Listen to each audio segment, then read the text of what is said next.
Hello, welcome to Notes from the Field.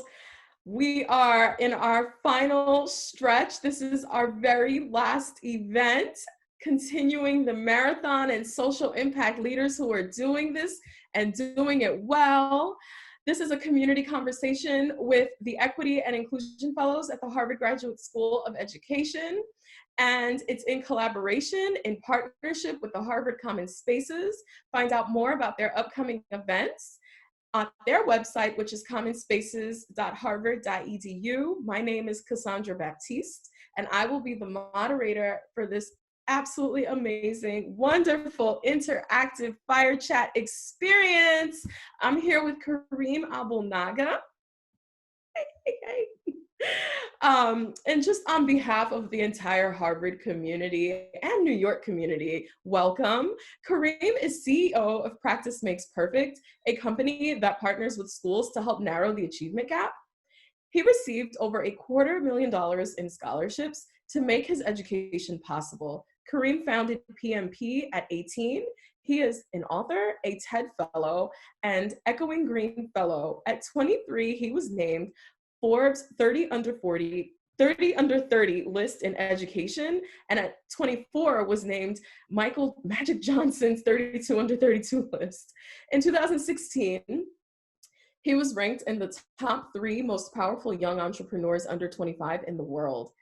Kareem's TED Talk was named one of the 9 most inspiring talks of 2017, and his Forbes Day in the Life feature is Forbes' second most viewed of all time, collectively garnering over 4 million views. He graduated in the top 10% of his class at Cornell University and is working on a master's in education policy at Columbia University. Welcome, Kareem. Thank you. I'm excited to be here.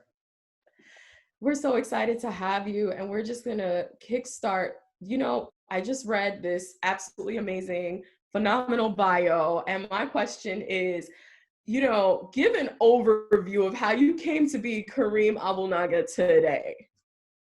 So I'm gonna sneak peek for the others that I'm gonna shorten at least the first 2 questions because I think the most exciting part is actually on the back end. But I grew up in Queens.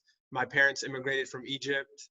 I'm the second oldest of 7, just by virtue of having immigrant parents and growing up lower income. My siblings and I went through some of New York City's most struggling public schools. So went through the public school system, really disengaged in middle school. So saw the other side of what it would be like to just wake up one day and not feel like going to school altogether and not being okay. My mom always sort of had this philosophy that you did things for yourself. And so when you didn't do things, that was also for yourself. And so you were going to have to live with the consequences. My father passed away when I was a teenager, in my early teens. I think I was like 14 at the time. And that kind of put pressure on me and my older brother to kind of get our lives together and figure out how we were going to support. But I also coincidentally ran across a program and a mentor at the time, or at least a role model who I felt like was preaching education. And there are people all throughout your life who say, education's important, you should do it. And, go to college, this and that, and you hear it and it goes in one ear and out the other. And I saw this guy and I just listened and I was like, man, I don't know if it's true or not, but I'm buying what he's selling. He's in a suit. He looks like he's fresh. I could learn from him. He kind of looks like me. And I followed that. I took my education seriously. I was the kid in Arista. I volunteered on the weekends and we'd have all the guest speakers who would come in and say, I didn't even do those things when I was your age, but they were successful. And I was like, man, imagine if I did these things when I was your age, is what they would always say. And so I was like, but I was doing them. And then I got to a point where I started to realize that my life wasn't about me, that the work that I was doing and our purpose here on this earth is to make it better. And it's about something much bigger than all of us. And my calling came in education when I started to learn about the inequality and just how much it impacted my own upbringing and so many of the kids and the families that I grew up with. So I think it was that grabbing onto that so early on and recognizing my own life's purpose at such an early age that helped me get to where I am today. Amazing. And you started Practice Makes Perfect at the age of 18. There are so many folks that are coming into school and between the age of 22 to up to 60, maybe even plus, who are starting social impact organizations and all that jazz. Like, that means that you were doing that as an undergrad. And I'm throwing you out there with the age, you know, like elevating your age. I believe you're about 28, 29, so before 30, still under 30. How did you get this started at 18? And I'm asking this because I feel like there are so many undergrads and grads that are going to be coming out of, we're in a time where there's a lot of creative energy. So what was some of your thinking and some of your early starting days? Like, what were they like? Yeah, I mean, when I started, it wasn't even about building an organization or anything of this caliber. It was about really like tackling a problem that I felt like was so personal, and just realized that it hadn't been solved for so long, and that just frustrated me. And so it wasn't about what will this look like in 10 years. It was about how do I fix this problem today, and what can I start to do now? And the disparities and the inequality and the inequity that existed in education, when I started to dig deep, I realized didn't exist for 10 years. They existed for decades, if not almost a century now, right? Inequality, a broken system, an oppressive system sometimes, policies that weren't student first. And then all I saw was, even within all of those bureaucratic frameworks and all of those constraints, there was still an opportunity to do more, and we weren't doing it. And so that was the genesis and like the impetus behind all of it. And I was growing up low income, and I remember having a really early conversation, had the idea to do something about it with a mentor who was like, Kareem, you're smart, you're hardworking, but focus on your grades and focus on school. And I remember thinking in that moment that, like, if I didn't do something about this, then like who else was going to? And by the time I was a sophomore in college, I had an internship lined up at Goldman Sachs. I was attending Cornell. And so I didn't have a lot, but I had so much more than the kids I was growing up with. And so it was that obligation to do something that kind of compelled me forward. And then, yeah, it started to get traction, and it snowballed. And the more I learned, the more frustrated I became, and the more I realized I had to act.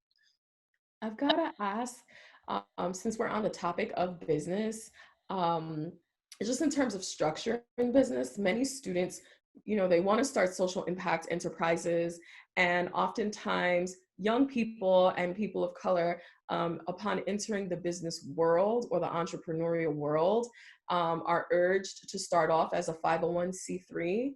But there are so many ways to structure business. Do you have any tips or strategies, as opposed to always going in the direction of 501c3? There's LLC, there's S Corp, there's B Corp, there's, you know, and you've got to do what's right for you, considering like structuring your business and where you're at in terms of bringing it to scale. Um, but I feel like a lot of young people and a lot of people who want to who want to take the entrepreneurial route in education don't always have the full picture of how they can do that. And they tend to be segued or pushed into one area. Yeah, so 10 years ago, I mean, we started as a 501c3, and in 2016 actually went private and are now structured as a public benefit corporation. So I don't know that we made a mistake, but the way I think about legal structures, and the way people should think about legal structures, is figuring out what's your outcome or problem that you're trying to solve, and then figuring out what legal structure is going to allow you to solve that problem best, because that's ultimately what it is. These are all just legal structures, and we want the one that's most conducive to helping us solve our problem. Now, you also need to think about what is the impact of the legal structure on your own personal life. And at the time I was like starting this and getting it going, there was a lot of talk about doing good and doing well, and how you can do both simultaneously and you don't need to sacrifice one for the other. But there weren't really a lot of good examples of it. You had these like organizations that made a lot of money and then said that they were doing good by donating 1% of their profit, even though they were selling people cigarettes or tobacco. And then you had the other side of it, which is organizations that were saying that they were doing really well financially, but like wouldn't disclose. And they probably didn't, because they didn't last that long, but they were doing really impactful work. And so the idea of being able to connect your mission, do good and do well at the same time, was still really distant.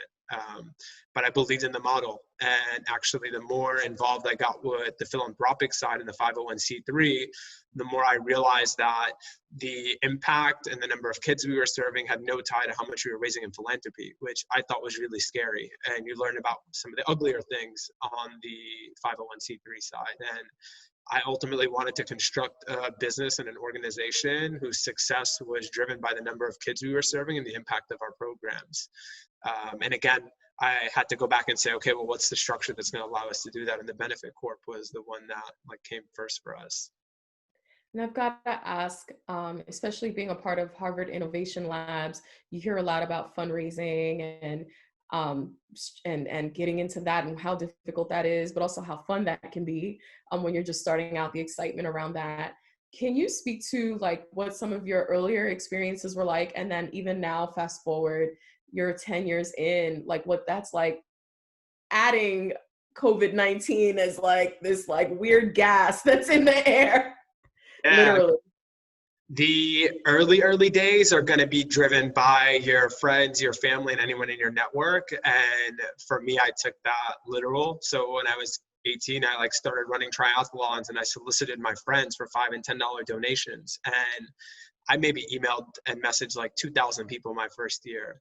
And a lot of people actually either didn't respond or like completely ignored it or just said they didn't have anything. And what I didn't realize at the time was I was doing so much marketing in the process, because I would have people a year or two, even 3 years later, who maybe weren't able to contribute or didn't step up at the time, or ignored it altogether, who saw what I was doing and then came back to me when they saw other opportunities to support the work that we were doing. So that was really relevant back then. We don't raise any philanthropy now, so it's definitely a challenging time to be in the philanthropic space. That said, organizations who do a really good job at storytelling and are very careful with how they're using their funds will actually probably raise a lot more money during this time period than they may have historically. Because people don't give because of an event. People don't give because you're running a race. People give because they connect with the mission or they connect with a story. And so if you're able to continue to like put that at the forefront of what you're doing, you're going to still be able to raise a lot of money during this time period. And from a policy standpoint, I'm kind of like going off track. I know we know you already know, but just from a policy standpoint, even in like the ways in which a lot of what's happening with like there are so many school districts that had money and budget line items for diversity, equity, inclusion programming. And now if it's not dealing with COVID-19 or something that's directly to like a social service or like a mental health service, those funds are now being cut at the district level and most likely at the statewide level. And so from a policy standpoint and your background in policy, could you speak to some of the experiences that you're having that other organizations may be having? And yeah, fingers crossed. I'm holding my breath a little bit that we're going to get some big stimulus and policy support. So I think the short term is going to be, at least the super short term is going to be a little rough because we're still dealing with the shakeout of all of this. But at least still cautiously optimistic that we should be hearing more from Washington and there's going to be more support. That said, I do think, and I think this is a good segue into talking a little bit about what the future of education is going to look like. But I think we're going to lose a lot of ground on the D&I side, especially at the higher ed level. Not just at the lower like K-12 space, but I think about a lot of the progress that universities have made in the last like 5 to 6 years, hiring more diverse faculty members, trying to get more tenured professors of color. And when you just think about the seniority system that we've built and the tenure system that we've built, if we're saying that this has been one of the largest catastrophes to hit our world, and we're probably losing 3 to 4 years of economic like growth and momentum during this time period, even when things normalize, just think about the last 3 to 4 years of progress that we were making on the D&I side just being wiped out. And so I don't know if there's a solution to that, but I know it's always the area that usually gets hit hardest. When I think about like the revolutions that are coming to education and the change that we're seeing, I actually had a call with one of my board members this morning. He was like, Kareem, I don't know if you remember this, but you know, desks used to be drilled into the floor.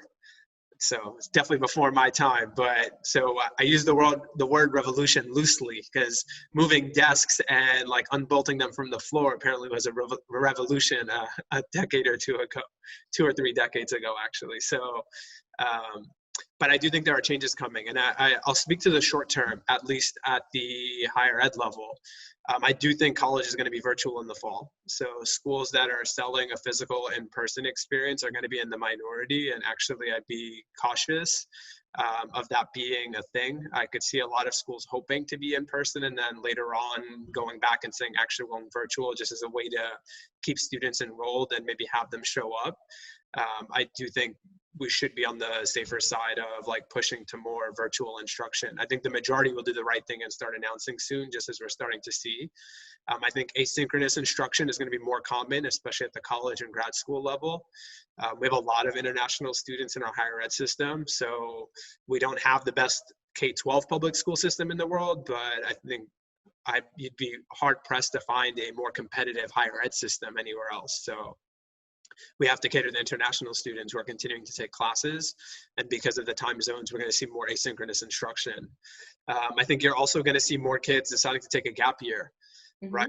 There's this feeling of the price and the value that I get for the education not being fair, not being equal. And I think for a lot of people, it's also going to be an emotional decision more than it is going to be a financial decision, right? So they could make it work, but they're going to choose not to because they think they are going to get a better value or a better experience a year from now. So that's going to have an impact on college and university budgets and also on activities. That said, it's a really good time to be a senior in high school who's applying to really competitive colleges, because they're going to be admitting kids that they historically may not have wanted to admit or may not have had as their first choice, because they need the revenue and they need to fill their classes. So the schools that are incredibly competitive and who have really strong brands, they're still going to fill their classes, and they're going to fill their freshman class. It may not be with the composition of students that they wanted, but those classes will be filled. I think you're going to see very tight college budgets, and then you're going to see a lot less campus activities. On the K-12 side, also in the near term, I definitely see us being virtual in the fall. And I say that because of the public health concerns. And I know people don't want to hear that and they're like pushing against it. But the reality is that 30% of our public school teachers are over the age of 50, and they comprise more than 97% of the COVID deaths. And so when you talk about displacing 30% of your labor force or potentially putting them at really high risk, you can't run your schools, you can't run the education, like the public institution of education just can't operate with that many people out of the system. And I would be incredibly cautious and very afraid if I was in that age bracket, seeing what I'm seeing on the news, and now being told come into the workplace when there's no guarantee of your safety or your life. And all you can do is put measures in place to potentially save people. So I think right now what we're seeing is a lot of administrators and school systems are planning for a social distance or a staggered schedule or an offsetting to try and mitigate some of the overcrowding. And I think the exercise is going to be really helpful, because I think that's what will potentially happen in the spring or the fall of next year. I don't think it's going to be put in place immediately this fall, but I think that will be a good exercise in transitioning folks back into school once we have a vaccine. So I think it's super promising from that angle. And then I think on the schools and district sides, the sooner they start to partner with entrepreneurs and other organizations who are solving these problems, the faster you're going to get tools out there. So I think there's a lot of folks who are afraid and are hating virtual because virtual sucks, and that's why they're longing to come back in person. The tools aren't great. Like you saw this, we started this webinar 10 minutes late because of back and forth on the tech side. And so as long as there are issues with tech and people aren't comfortable with it, they're going to push back to trying to be in person instead of embracing and saying, you know what, let's fix this. And then another big trend that I'm starting to see now is, at least on the side from what I'm hearing, is that there's a lot of money flowing into venture capital, both on the education side and on the healthcare side. And I kind of see them as leading indicators right, of what's to come. So money will flow into these venture capital funds, and the next thing they're going to do is start investing. And so you're going to see a lot of companies being built over the next few months, or at least a lot of companies growing with venture money, because these two industries have been really slow to change and really slow to embrace new things. And this is a time that ultimately a lot of these things could happen. And I think we'll get to a point right now where people will move from resisting to accepting. I hope that one day we get to a point where people will embrace technology and virtual instruction, but I think that's going to be the real test of this time period. You know, did we embrace, or did we go back to just like accepting that it's going to be there and we'll be more tech, but you know, what we had before was so much better. So I think in the near term, those are things we should be looking out for. I think there are things that we can learn from this time period that are really going to stick. Right. So I think teaching is going to become more of an at-home profession. There's going to be a subset of this group that's over the age of 50, both on the K-12 and on the professor side, who are not going to go back to teaching in person, right? Even with a vaccine, there's still going to be a lot of uncertainty. It's not like we get a vaccine and all of a sudden people trust it, right? There's going to be a moment in time where people need to adjust and see, okay, a bunch of people got it and they didn't die, or there are no side effects, or whatever it was that needs to come from it. So there are others who are going to say, you know what, I've been teaching from home just fine.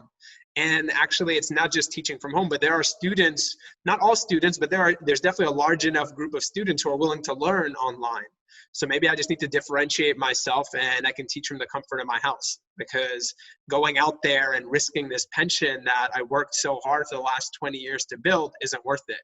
Even if I don't get my full pension, I'd rather leave with what I can have now, because dying and getting a full pension over the next 3 years isn't going to actually make me feel any better either. So I think we're going to see that.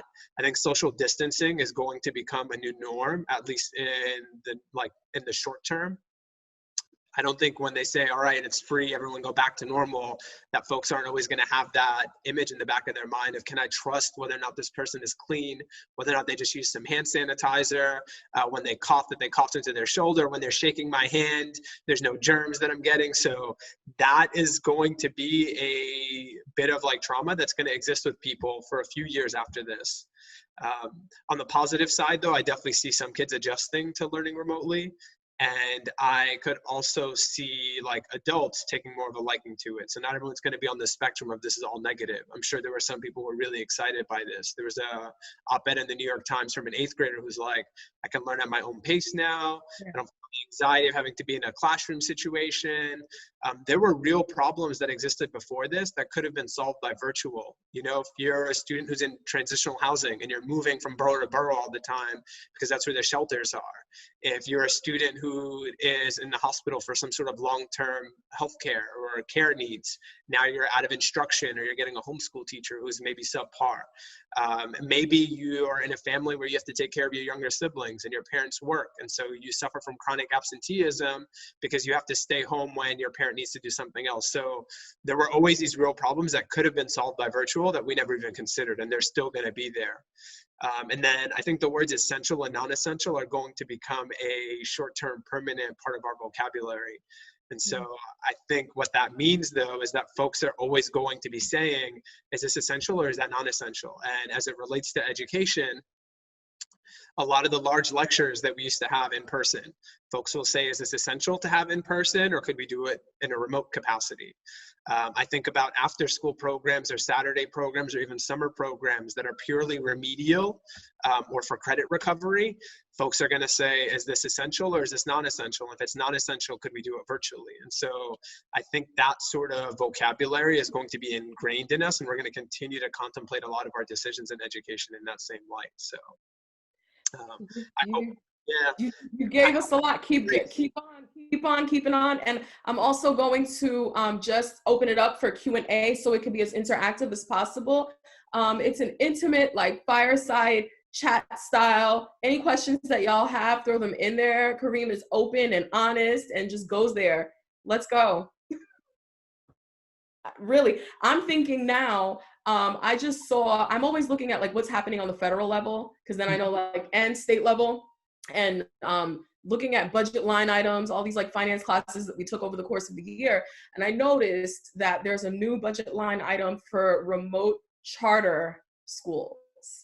And so what you're speaking to, even I'm thinking about, we're the Harvard Graduate School of Education. We've got some brilliant minds out, in our community. Then I'm coming in from New York City. I've known so many people from the CUNY system, brilliant minds, innovative minds that can literally start schools and don't necessarily have to go that K-12 route to become a principal, could literally start their own remote learning and have culturally responsive pedagogy and all kinds of curriculum and instruction that's innovative, that's reflective of the student population, and that's within the community that can really showcase achievement. I'll stop. Go ahead. Yeah, no, I mean, I think if we closed our eyes, or if we just imagined a world, maybe 5 years from now, where all of the tech worked flawlessly, everyone had access to broadband, everyone had the hardware that they needed, we could actually achieve something that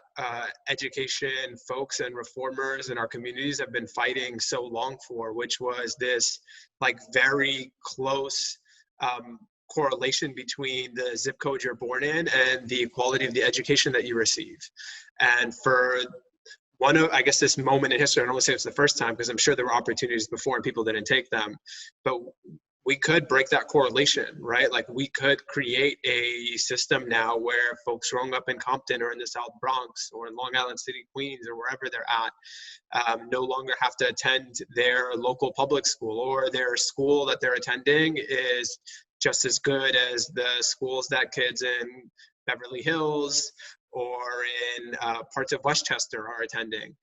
Because we can do schooling online, and teachers who historically would have taught only in those areas can now teach kids from anywhere. And so I know it's ambitious, I know it's bold, but we do have an opportunity. And I hate to think of disruption as presenting an opportunity, because disruption also like has a lot of negative consequences, right? And when I think about coming to the US and like the way that was disrupted, I think a lot about slavery. I think about our history and the way things like sort of came about. And I think there is a lot of opportunity to be mindful of that disruption, but then also to design. So not just opportunity, but how do we design now, and how do we become a lot more intentional? How do we make sure our communities don't get left behind?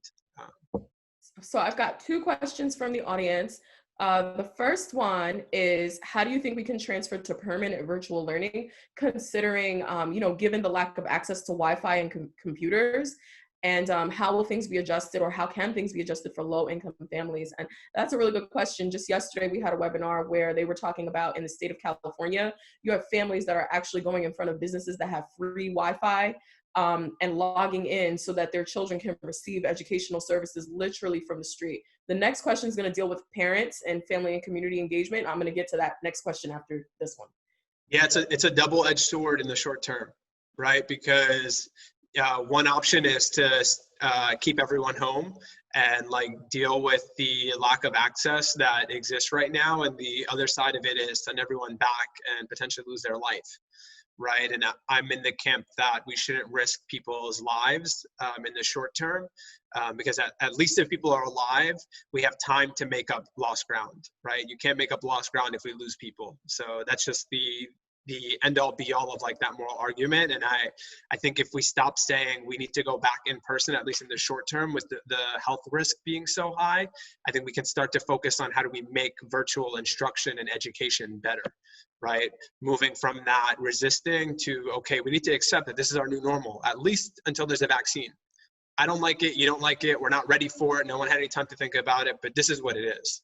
How do we make the most of what we have right now, and how do we make sure our communities aren't forgotten? So there's no good answer in the short term. There's going to be loss, and it's just which loss is less evil. But I do think in the long term, devices can be there, right? We just need to shift our spending. We no longer have to spend on the same things we would spend on when we're in a physical school building. That said, I'm not a proponent of 100% virtual, right? I think when things normal out, we should have some balance of virtual and in-person. What things are non-essential, that can be done remotely, and then what things are essential that need to be done in person, right? The interactions, the social emotional learning, the friendships and relationship building, going on a trip together, experiencing something new. So I don't think we should ever be in a world where everything's 100% virtual, but I think we have to deal with both, which is the now and hopefully what is to come later. I have a question for you that says, do you think that the role of parents has changed in education since COVID-19? So what's the role of parents now? Overnight, I mean, and it's challenging. Part of the reason why I started Practice Makes Perfect was because and why we had mentors in our program, which was such a big part of what we do, was finding positive near-peer mentors, especially in our summer program, because I believe that in a lot of our households, the role models were absent. And when I say absent, I didn't mean it in a negative sense. I just meant that they didn't understand the system that like kids were going through here. Like my mom didn't know anything about the K-12 system when she got here. And so she couldn't help guide me. They say there's a gap now between the adults and the kids because the way we learned math and the way we were doing English was different than they did it when they were kids. But like imagine it being a complete like different language where they don't even know what kind of like English you're doing or what you're really studying. And so I think about the absent role models, and now with absent role models at home, unless the kids have the intrinsic motivation and the desire to learn, or someone else who's an accountability partner, it's actually a lot harder. And even in my own household, like I have a brother who's a freshman in high school, doesn't have any access issues, has a laptop and has internet connection. And for the first 2 weeks of remote learning, didn't sign on, told my mom there's nothing to do, the school was figuring it out, and completely BS'd it because it wasn't true. Right. And it wasn't until the school found a way to finally get in touch with a third person and they got to me that I realized, okay, I need to sign up for his Google Classroom daily alerts. And even then that was only step one, because then he started submitting blank assignments. So he got through it that way. So the parents are critical. And I think we need to be talking more about how do we equip parents to be supports at home, and how do we make sure for the ones who engage now that we find a way to continue to keep them engaged without making them compulsory parts of like actually having to do the education. Because I think that's also taxing and not what they're trained for. I do think teachers are undervalued, and I would hate to think that people could say that it's so easy a parent can do it, because it's not. And not at all. This is a question from Eric Washington. Hello, Cassandra and Kareem. Hi, Eric. Since the majority of after school and summer camp programming comes from the local and federal government, I guess in terms of funding, how can marginalized communities ensure budget cuts aren't detrimental to the longevity of these vital community programs? Is there room for innovation where community members can capitalize? Yeah, I mean, I think the government has put a bunch of stimulus in place. I think the really generous like unemployment like weekly amount that's like being given out right now, and can only use some of my family as an example. Like I have siblings in my household who are getting more now on unemployment than they were making working. And so what that does is it frees people up because they have time now that they didn't have before. And so it could encourage them to want to do more, to mentor kids in the neighborhood, to read with their younger siblings. Like I'm not at home with all of my siblings. And so I actually have a 21-year-old brother who's now overseeing the 14-year-old and making sure that he's doing what he's supposed to be doing, because the 21-year-old is unemployed because he works for the YMCA and the YMCAs are closed. So I do think people have more time today than they had before. And one of the largest costs in running summer programs and after school activities is labor, right? It's paying for people's time. It's not actually getting the resources. The resources are online. The curriculum is there. It's about engaging with kids and engaging in group settings, having conversations, checking in on one another. And so I think there's going to be an opportunity to continue to do a lot of those things virtually. Again, I'm cautiously optimistic that we have a short-term issue I don't think we have a medium or long-term issue when it comes to these supports on the summer and the after schools and the Saturday programs that kids need. But I do think it's an opportunity for philanthropy to also step in, right? Whenever you have this short-term gap, right, that you know is going to, or at least believe, and that's my thesis here, that the government will step up. Philanthropy has a role to seed, innovate, and fill these stopgaps because they can move a lot faster than traditional government can. And so I know for us, like that's what we're doing for this summer. We've partnered with the foundation. We're going to be providing 1,000 kids who are going through the New York City public school system in grades 3 through 8 with academic enrichment over the summer. So there is an opportunity for philanthropy and for foundations and organizations to step up and fill that gap until government is able to respond and react. All right. How do you think that this is applied at the international level, especially for developing countries that are now shifting to virtual learning? I mean, my hope is that a lot of what we learn here will be useful in other places. And so I think that's what happened with the cell phone.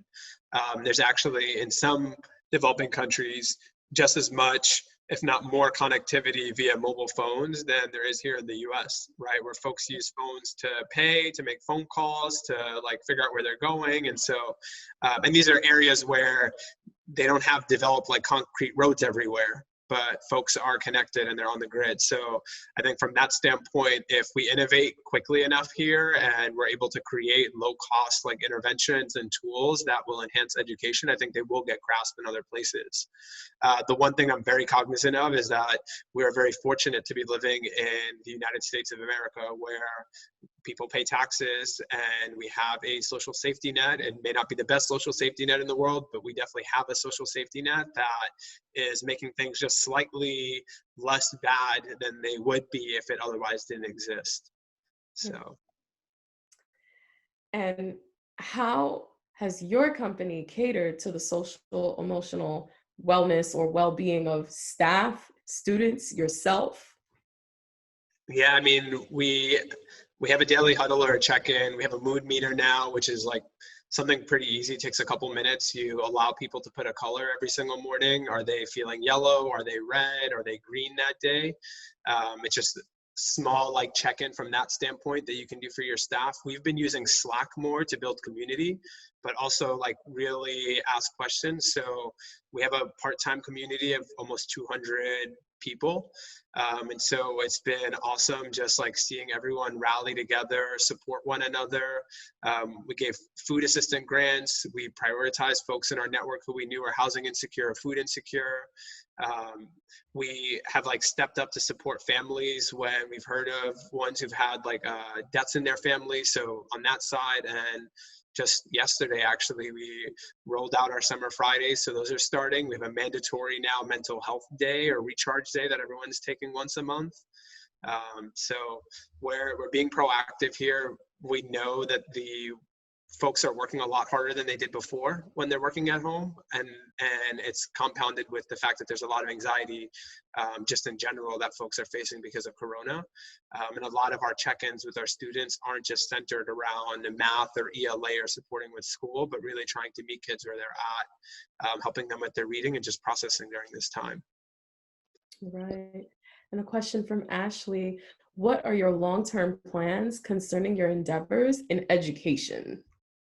Yeah, so the part that I'm at least like driven by right now and what's keeping me going is that I feel like not just for me as an entrepreneur of color, but folks in the audience here today, like we have a real chance right now to be at the table and to really make sure that our communities and that our people aren't forgotten about in this like next revolution, right, that's currently taking place. And when I look back at what's historically happened, we've been talking about the digital divide for more than a decade, right? Yeah. We've been talking about lack of access for more than a decade. We've been talking about inadequate tools for more than a decade. Like these are not new issues. And the one thing I'm confident of is that if we do nothing, they will continue to persist. And so really what's driving me right now is being able to design for the future, right? So we just hired a CTO who's joining our team on Monday. incredible guy with a background in machine learning, artificial intelligence, and cybersecurity, and just being able to get a mind like that on the education side is really big. We're two-pronged. We're thinking about the midterm, which is how do we design something for the summer to at least lessen the gap, right? We talk about the summer slide, but now there's going to be the COVID learning gap too. And so how do we lessen that? And then how do we start thinking about the future? Like we're designing a virtual classroom for the fall. Fingers crossed, we should be ready by September. So schools, if they're forced to stay virtual, will at least have something that is teacher-centered, student-friendly, and something that will give administrators and governments real reporting. I mean, no one's really talking about this, but no one really knows who's attending school right now, right? And what counts as going to school? And so it may not sound like a problem at face value, but when you start to think about, well, okay, well, who funds kids who are going to school? Well, it's the taxpayers. Well, so who are the taxpayers really funding if no one really knows who's going to school? And so, yes, there are budget cuts and there are shortfalls and there's an issue there, but like, what do you allocate money towards next year? What school are kids really attending? And so we can like hold our breath and cross our fingers and just say that the same number of kids who were at the school the year before are going to be there the following year, but how do you allocate money equitably when you don't even know who's really being serviced, right? Like there are schools in our network who are serving thousands of kids who maybe have not gotten all those thousands of kids online. So do you still allocate the same amount of funding to those schools next year? How do you even know, and how do you change that for the years going forward? So I think there's a real like challenge on that side. I definitely want to segue a little bit to give you all some of my lessons I think learned in the last decade, because I think a lot of them are still applicable here. And then I'll hopefully close with some parting words. So I think my first big learning or lesson is that there's a difference between asking for advice and getting perspective. Own your own company, own your own life, and make the tough decisions. I actually tell people not to ask advice anymore. I ask them to ask for perspective, because no one will ever sit there and really hear everything out or really understand all of the elements of a decision. And to make this tangible, I was getting ready to graduate from college in 2013, and I had a full-time offer at BlackRock in the fixed income portfolio management group. And I was thinking, do I take this offer or do I go and work on this education company? And folks who I asked at face value would really quickly say, take the job offer, right? It's like a once in a lifetime opportunity. We know your background. We really want you to do that. And I think I shouldn't have asked for advice. I should have asked people like what they would do and how they would think about this decision. And I say take that, because you have to own your life. 10 or 15 years from now, if you're unhappy, I can damn sure tell you that there may not be that many people there, right? Because when you're failing, not that many people are around. But when you're succeeding and you're successful and you're happy, everyone and their mother is going to be there. And you want them to be there. You want them to celebrate with you. But own your own decisions. Having a board is critical, right? Not just for yourself, but a sense of accountability, a sense of structure, and not just to do the reading for your presentations every single quarter, but really to force you to do your homework, to think through your decisions, and make sure that you have a checkpoint with mile markers that you're continuing to work off of. So made my fair share of mistakes there without a board. And then 2 personal lessons. I got this from a mentor actually in the last year, and I think it's been really powerful. The power of just apologizing. I think oftentimes we think that we have to have done something wrong to apologize. And more often than not, we've hurt someone or someone's been hurt and you don't think that you've done anything wrong. And I think the most powerful thing I learned was that if someone feels hurt because of something that you've done, you have an obligation to apologize. And so taking that, and in your business practice, apologizing with love, apologizing with sincerity, and recognizing that sometimes we do things unintentionally. We're human, we all make mistakes, and we don't always also know. And the last lesson I'll give you is it's just as hard to do something big as it is to do something small. We started small, but I can tell you it is equally as hard to get $1,000 donation from someone as it is to get $100,000 grant or donation from another individual. And so, and I'm sure probably just like equally as difficult to get $1 million donation. You'll be targeting different people, but you'll be putting in the same amount of work. So as you think about like building and what you're trying to do, just recognize that you're going to put in the same amount of effort. You're going to experience the same amount of stress, same amount of pressure, regardless of the size of your thinking when you have to take that step. And then, is there another question, or should I just go to my parting thoughts? I know we got a 10-minute late start, so I don't know. I know, and I'll be respectful of your time. So we had a question on AI, but I don't see it. I thought I saw a question on in terms of AI. Not my area of expertise anyway, so. But in terms of enhancing, in what ways do you find that it adds value and enhances the learning experiences of students? And then my last question is going to be on self-care. And if anybody has any questions, any very, very, very last questions, now would be the time.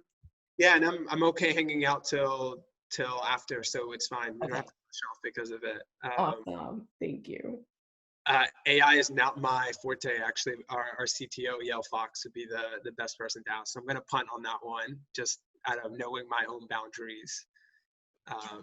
They said check the chat for it though, but I don't. That was the question, was basically just in terms of AI enhancing learning experiences. And I'm just thinking of like, for those folks that are in the Cambridge area in particular, take a visit to MIT, the learning interfaces, their media lab, and all the wonderful things that they have going on. And you don't have to be a Harvard MIT student to gain access to that. And they also have like all these online courses and virtual learning experiences that give you more insight into what AI is all about and the ways in which you can apply it with the various modalities of technology that you have available. So there are resources that are out there and folks that are having this conversation and that are making this available to the public.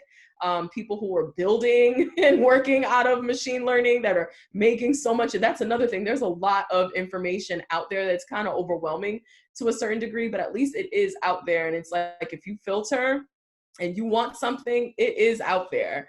And to anyone who's listening to this who isn't at any of these like big name institutions, you can reach out to folks far and wide, and a lot of people, knowing that you're interested, really will get back to you and say, hey, here's an article, or perhaps you can get a link to my live classroom and webinar, and you can join in and get some learning that way as well. My question is on self-care. I could still go on and talk about things on the business end and just in thinking of like continuing with the future of education and all that. I'm gonna ask, if folks want to work with you or collaborate with you and are also like starting their own organizations, or maybe they're established, in what ways do you partner with other organizations? Yeah, I mean, our partnerships are really driven by what we're working on at that moment. So I've been very fortunate to be blessed and be in a number of networks, whether they be TED or Echoing Green or the Global Good Fund. And so that's where historically, like I've seen partnerships, and like we've leveraged technology that other ed tech entrepreneurs have built before in our programs, using things like Kinvolve's messaging app. And then we partner with research institutions. So we've been working with the Lab of Economic Opportunity out of Notre Dame. So it's when the partnership makes sense that we sort of jump in on. But to your point a little bit earlier too about the tech side, is that in education, we have to recognize that tech is not standalone.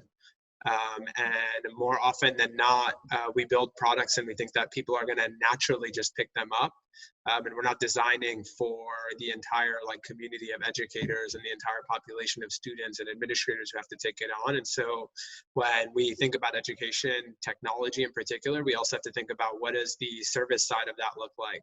How do we make sure things are implemented? Things that may seem intuitive to me or you with Zoom or with Google Meets are not intuitive for someone of color, because the product wasn't designed for someone who's a lot older, because the products weren't designed with communities of color or low-income communities or even some older communities in mind when they were being created. And so let's be mindful of that too as you all are building technology and building tools. Think about what is the implementation going to look like, and how do you make sure that it continues to get used, because that was one of the biggest opportunities that I saw coming out of this. There was a lot of tech that's been created, incredible user interfaces, but just doesn't get used.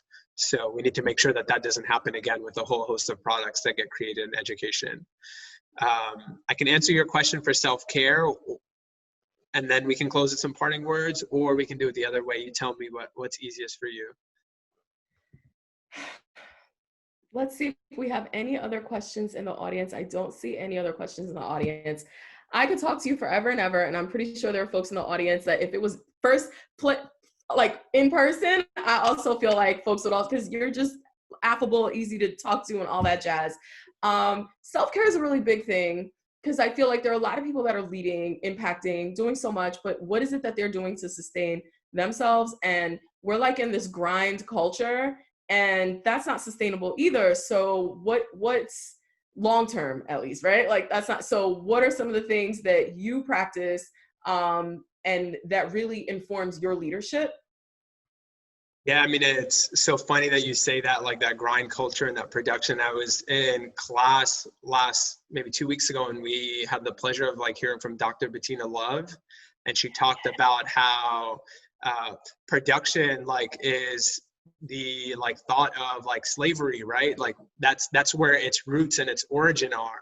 And like sometimes the thing that we can do most to resist this like form of whiteness and oppression is to just like be still.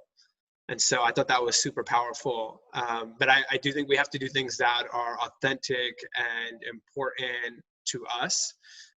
And I think it starts with the relationships that you surround yourself with. Like I have an incredible wife, and like that's like home base, right? It starts right there, that relationship. And then knowing the things that are non-negotiables for you. So I love to work out. That's just something I make time for. Sleep is super important. You know, I aim for 8 hours a night, and that generally means if I'm waking up at 4:30, that means I'm in bed by 8:30 or 9, right? So I prioritize those things. I meditate every single day. That's a practice that is important to me. And so that stillness helps, and it allows me to be a lot more productive during the day and doing the other things that I want to do. So I would never tell someone to jump into all of those things at one time. Take them one step at a time. I think start with sleep, or start with relationships, or start introducing meditation. But these are just like good practices that leaders at any stage of their life will tell you will help you become not just more efficient, but more balanced, where you get to put yourself first. So. Absolutely. And we're ending, but I'm ending on a note of love, just because that love for two things: love for my partner, Alan, and also all the wonderful friends and relationships that I gained over the course of the year at Harvard. And this is coming to a close, this Notes from a Series, but all the equity and inclusion fellows that have come together, and the way in which we carry out in love. And Kareem, thank you for your time. Thank you for your insight. Just thank you for what you're doing. You're going to keep doing it. So thank you. Yeah, no, of course. And I do have a couple words I want to leave you all with, because I know the class of 2020 is there now. And I'll say that it is really a critical time right now to be involved in education. So like take advantage of that. Jobs are coming, if not now, definitely in the fall or winter. And I'd actually say, like, do these informational interviews, and if you have the ability or the capacity, volunteer with the companies that you want to eventually work for. Very few people turn away free work. And so if you think you actually have value to add, or there's a company that you really want to be a part of, volunteer your time and tell them how you can help, right? Like come up with your value proposition. I also think this is an incredible time to build relationships. You and I had that kind of talk a little while ago, but when there's nothing to be gained, people's guards are a lot lower. And so if they don't feel like you're coming to ask them for something, because it's very obvious not that many people have something now, they're more likely to be open to building relationships. So use this as an opportunity to build deeper, authentic relationships. Reflect. You know, like you've been given time and space, like think a lot more about your values, think about your why, start to think about what's driving you, what's keeping you going forward, what things you really want, because I think this shook things up for a lot of people. There were things we thought we wanted, but maybe things that we didn't really need, and now it's an opportunity to go back to that. And then I'd say remember the sadness, maybe some of the fear of missing out that the folks this year are like feeling, and do your part to make sure that like no one ever has to experience those things again, right? Like we all have a role to play in making the world a better place. So that's the greatest form of thanks for me, is activating more people to pay it forward, do good, and make the world better. So I appreciate it. Thank you, Kareem. Thank you so much. Of course. Onward. And upwards. Let's and do it. upwards. All the best to you. We are going to bring this to a close, and just, be sure to check out upcoming events at Harvard Common Spaces. And on behalf of the Harvard community, we thank you for your insight, your leadership, your opportunity to connect. And just shout out to class of 2020 and beyond. Thanks, everybody. Thank you, Kareem.